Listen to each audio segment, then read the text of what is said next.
I got my degree in Chicago in '56, and then I spent 2 years at MIT, and then Zygmunt arranged for me to come back to Chicago. So I was there with him, and then a year later, Calderon came to Chicago, and there was this great atmosphere, and I was very happy there.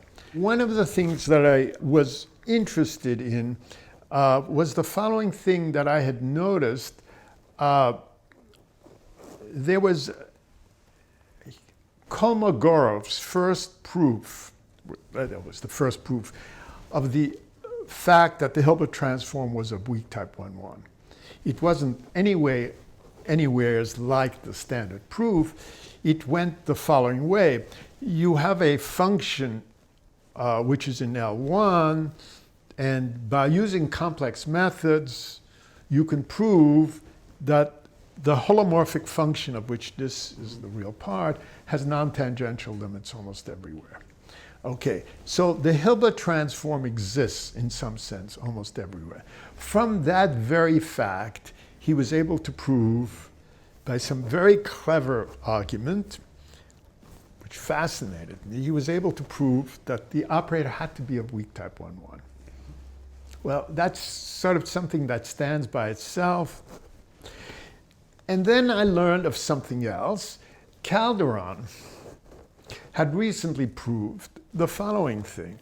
A big unsolved problem was the convergence of Fourier series in L2, 7 years before Carlson's theorem. Anyway, but he had proved the following result. If it were true that the Fourier series of every L2 function converged, then it would automatically be true that the corresponding maximal operator for the partial sums would be of weak type 2-2. So I looked at these two theorems. They had different proofs.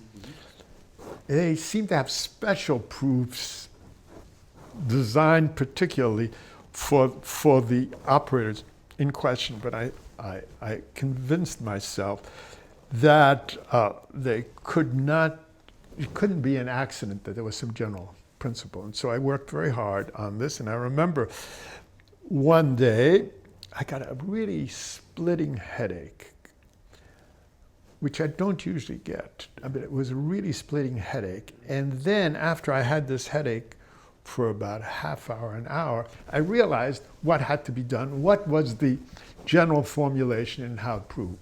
It wasn't really so difficult. So I never had that headache again. But that general formulation was then later called the Nikishin's theorem or whatever. It's a theorem about, it's the maximal principle for that thing.